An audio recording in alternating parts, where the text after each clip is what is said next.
যাদবপুরে দুই দল ছাত্রের সংঘর্ষ, ক্যাম্পাস রাজনীতিতে আবার হিংসার জায়গা হচ্ছে। এখন পরিবর্তন হলে কিছু তো নড়াচড়া শব্দ হয়, আমার মনে হয় আস্তে আস্তে সব ঠিক হয়ে যাবে। কিছু তো পরিবর্তন হওয়ার দরকার আছে। আর যাদবপুর একটা এক্সেপশনাল, ওটা একটা আইল্যান্ডের মতো। ওখানকার যারা আন্দোলন করে, রাজনীতি করে, তারা ভাবে এটা ভারতবর্ষের বাইরে একটা কোনো জায়গা। ভারতবর্ষের সংবিধান চলবে না, ভারতবর্ষের রীতিনীতি চলবে না, কথাবার্তা স্লোগান চলবে না, বিদেশি স্লোগান চলবে, এটা তো বেশি দিন চলতে পারে না।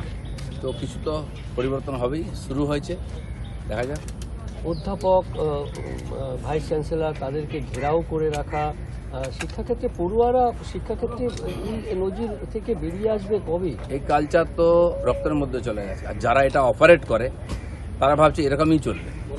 দুনিয়া পাল্টে গেল, ভারতবর্ষের বহু জায়গা পাল্টে গেছে। জেএনইউ যেখান থেকে অনুপ্রেরণা পেয়ে এরা করেন, এখানে পরিবর্তন। দিল্লি ইউনিভার্সিটির মতো, ওসমানী ইউনিভার্সিটি সব পাল্টে গেছে। এখানে শেষ লড়াইটা চলছে, দেশ বিরোধী গতিবিধির চূড়ান্ত পর্যায়ে পৌঁছেছে এখানে, আর পরিবর্তন চাই। অমিত শাহ মুখ্যমন্ত্রী শুভেন্দু অধিকারীকে পাশে বসিয়ে এর আগেও নানান করেছেন, সুখ্যাত করেছেন, কিন্তু গতকাল যেটা করলেন একেবারে নজিরবিহীন, বন্ধু বলে সম্বোধন। ব্যক্তিগত স্তরে তার আগেও বলেছেন মেরে মিত্র, এ তো রাজনীতিতে প্রচলিত কথা, সবাইকেই বলে। তো বন্ধু একসঙ্গে কাজ করলে এত বছর বন্ধুত্ব হয়ই। এটা তো টিএমসির নয়, কর্মচারী আর মালিক সম্পর্ক। পার্টিতে আমরা সবাই বন্ধু, সহকর্মী। পার্টি যাকে যে নেতৃত্বে বসিয়েছে সে দায়িত্ব পালন করছে, বাকি তো একটা পরিবারের মতো আমরা সবাই। দাদা, শওকত মোল্লার বিরুদ্ধে এবার ইউপিএ ধারা লাগু হচ্ছে, এনআইএ বিশেষ আদালতে সেই আবেদনও করেছে এনআইএ। অবশ্যই লাগু হওয়া উচিত।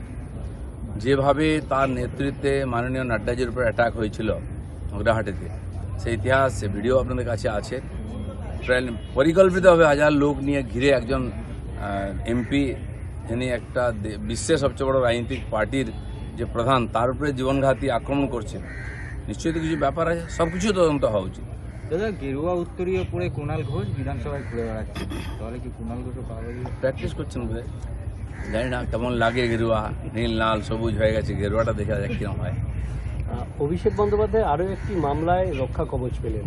16টি মামলার মধ্যে প্রায় 8টি মামলায় তিনি রক্ষা কবচ পেলেন। রক্ষা কবচ একটা জিনিস, আর সেখান থেকে মুক্ত হয়ে যাওয়া আলাদা জিনিস।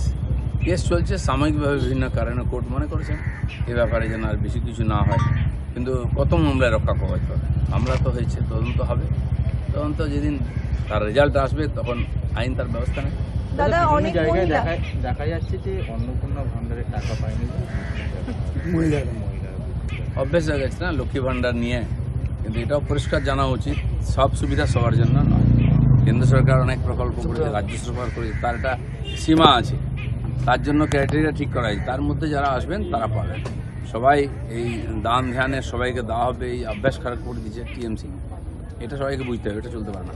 রাহুল গান্ধী থানা থেকে শুরু করে ডিসি সমস্ত জায়গায় কালকে ধর্ণা দিলেন একজনকে সঙ্গে নিয়ে, এভাবে, কিন্তু তাকে ঝাড়খণ্ডের ছাত্রদের এখানে আসতে সময় দিল। যাই হোক, দিল্লিতে সময় কাটাচ্ছে এখন এদিক ওদিক করে। ঝাড়খণ্ডে ওনাদেরই সরকার আছে, সে সরকার যা করছে এটা জনবিরোধী, ছাত্রবিরোধী, শিক্ষাবিরোধী, এবং কোর্টও সেটা বলে দিয়েছে। তো সেই জন্য হয়তো মুখ নেই যাওয়ার ওখানে, দিল্লিতেই উনি ছবি তুলছেন। 5-7-10 কিলো ওজন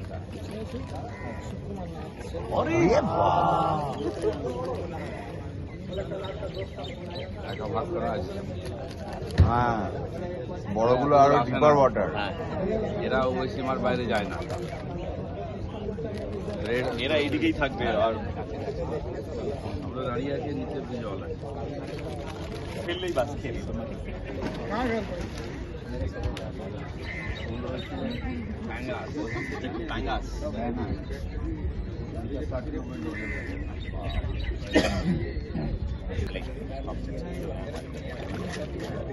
हम लोग खुद के साथ 17 मिलियन